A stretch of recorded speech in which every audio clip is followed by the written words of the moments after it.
All right, now on to Paula White. Oh, God. Something a little less serious, but still bad. So Paula White apparently wants people to give her money instead of paying their mortgage or electric bill. Yeah, so it's interesting. Paula White, she's one of those, what are they called? Not profit pastors. Prosperity pastor. She's a prosperity pastor. And so she has been doing this for a long time. I think it was back in 2015 or maybe 2016. She told people that they should start off the new year by giving her church or her ministry their entire salary for the month of January to start off the year good with God. Like, yes. So this is nothing new to her, but yeah, here's another example of her being a total piece of garbage human. So let's just say I get paid $1,000 and I pay my mortgage first. Or I pay, what's the electric company here? FPO. I pay FPO first instead of bringing the first tenth to the house of God every week, which clearly is instructed throughout the Word of God. Then what I'm saying is, FBO, I just made you chief. I just made you fundamental. I just made you the basis to support all structure. So FBO, heal my child. FBO, find my children that are lost. FBO, open the door for me to get promotion. FBO, I serve you. FBO, I honor you to redeem off of me the curse that is upon all mankind. Because you have just made FBO the first, because you gave the first $100 to pay your electric bill. You see, there's a divine accurate order. People pay tithe, but they pay it in leftover. What in the fuck did I just listen to?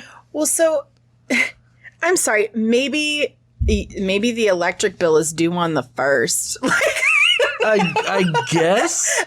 But here's the thing, like, so she'd rather you pay the church first, and then possibly, depending on your financial situation, could be short in money later in the month to pay actual bills you owe because you've paid the church first. So I'm actually pretty certain this is... Okay, well, I want to address the idea that just because you take care of real, tangible responsibilities that you have, that does not mean that you are placing them above God. Like, or that you expect them to heal your child. Like, what in the fuck are you talking about, you crazy fucking bitch? Like, you're sitting there telling your entire audience that if you take care of your tangible responsibilities first, then you make those tangible responsibilities your God. She's saying that you're idolizing those tangible responsibilities. You're taking care of what needs to be taken care of first. And because you're doing that, you're worshiping those tangible responsibilities. This is how these kind of prosperity dipshits like to convince their audience that they need to pay the church first, or the church gets all of their money, or all of the 10% or whatever the fuck. Which I'm sure that Paula White here would love to be able to say, oh, 25%, give 25% of it, which apparently in the past she said, give your entire monthly paycheck to fucking God right January, now. the whole month of January. And also, you're not giving your money to fucking God. You're not paying God. You're paying the preacher. You're paying fucking Paula White. You're paying fucking Paula White to tell you that, oh, you're not idolizing God, so you're going to or you're not idolizing these tangible things. You're idolizing God, so you're going to heaven.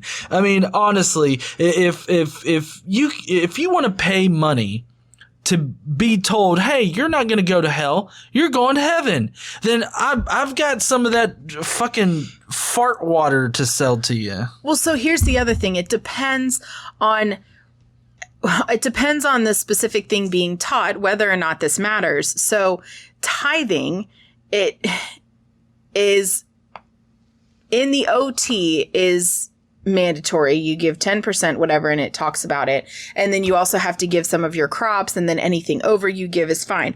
But like in the Bible, depending on which part you like to read, your works, which would include tithing, is not what's going to have you saved. It's your faith and faith alone. So I guess I have a hard time with this, because this is almost like, if you give us money, God will heal your kids. If you give us money, God will make sure that you get a promotion at your job. Okay, so here's one of my primary issues with this, is that let's assume, for the sake of this discussion, that your God is real, right? Not to say any other gods are or are not, but this one is. Okay, there you go. And you're saying this. Why does your God need money? Also, do you, like, is there some sort of, like, Western Union to heaven that you send money to him? Like, how does that work? Because nobody's actually giving God money. Mm-hmm. Okay, so to say that these people are giving you money so that you can do whatever you do and live in whatever kind of fucking mansion you live in and have whatever kind of planes you have and travel and do all the things you do in the lap of luxury. How is that giving to God? Like, it's not. You're just spreading bullshit and trying to take advantage of people and tell them that they have to pay God first so that he's their king, and then guilt them into doing it. And maybe then they end up short on their electric bill. What do you actually think it's the right thing to do, to tell people to short their bills? What if their water gets shut off and they have a baby and they have to have water? You know what I mean? Like, and they've gotten it shut off because they gave you money first, because you guilted them into doing it, saying that God wouldn't be with them if they didn't give enough money at the beginning of the month. Yeah. Well, this isn't a prosperity gospel example, but the Mormon Church mandates that you have to give 10%, right? They mandate that as being part of the church. You have to give your 10% of your salary, right? So we have a Mafia member, Drew's Book Reviews, which you guys know thoroughly. He used to be part of the Mormon Church. And in my interview with him, if you guys don't remember, he talks about how he would have to, like, take out new credit cards, and he would have to run up his credit card bills and everything like that, because he was giving his money, giving the 10% to the Mormon Church like he was supposed to, but then he would have to use credit cards in order to pay bills or buy groceries, something like that. So all this prosperity shit does is causes people to give money to the church and then run up debt on themselves.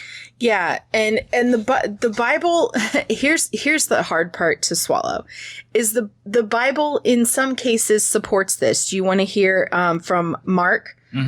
Okay. So this is Mark chapter 12, 41 through 44. Jesus sat down opposite the place where the offerings were put and watched the crowd putting their money into the temple treasury. Many rich people threw in large amounts, but a poor widow came and put in 2 very small copper coins worth only a fraction of a penny. Calling his disciples to him, Jesus said, "I tell you the truth, this poor widow has put more into the treasury than all the others. They all gave out of their wealth, but she, out of her poverty, put in everything, all she had to live on." Now, this passage here is generally looked upon as inspiring to Christians. I recall this story from when I was a kid and when I've read the Bible previously, but they look at it positively, like, look at how wonderful she is and she gave all she had. But this is promoting poor people to give everything they have to live on, instead of taking care of their homes and their children and themselves and being able to survive. It's more important that she give all she have. Well, I like, from a literary standpoint, this is reinforcing the least shall be first theme that's throughout the Gospels. Throughout the Gospels, there's this theme called the least shall be first. That's basically where Jesus in the Gospels he's preaching to the poorest of the poor, right? Because that was pretty much what was all across the the land at the time was very poor people. And so saying that the least shall be first in the sight of God, just like right here, the least being first, it speaks to the poorest of the poor. And so it makes sense that that would be in there. And I mean, you can use the Bible to push any kind of narrative that you want. Well, and I've got this article pulled up from crosswalk.com, which is a Christian website. And it says, God knows that we're naturally inclined to be selfish and we all want to and will want to keep our money. So while, yes, we should give cheerfully, sometime we need to take the step and actually give regardless of our internal feelings. The act of giving allows God to change our hearts so that we ultimately end up doing so cheerfully. This is super bizarre. Wait, so God changes their hearts? Is that what it said? Yeah, so if they give despite their feelings, so like if 1 month they have plenty of money, or like enough money and they give, right? And then the next month they're short. So say in December, right? Say in December when you've bought Christmas gifts for your kids, you've traveled to have, holiday with your family and you're short. Well, you're supposed to give to the church anyway in that time and sacrifice whatever, and even if you're not doing it cheerfully, and then if you do that, then God will change your heart so that you do it cheerfully. It's bizarre. Seems to be a violation of free will, doesn't it? I mean, yes, that would be what religion is. I mean, generally speaking, especially from an evangelical type of perspective, right? Right. Well, what it boils down to here is that Paula White is a disgusting person. And I feel sorry for everybody that listens to her, but then again, they are putting themselves through it. It's terrible. Yeah. I think people like her are terrible. She's manipulative.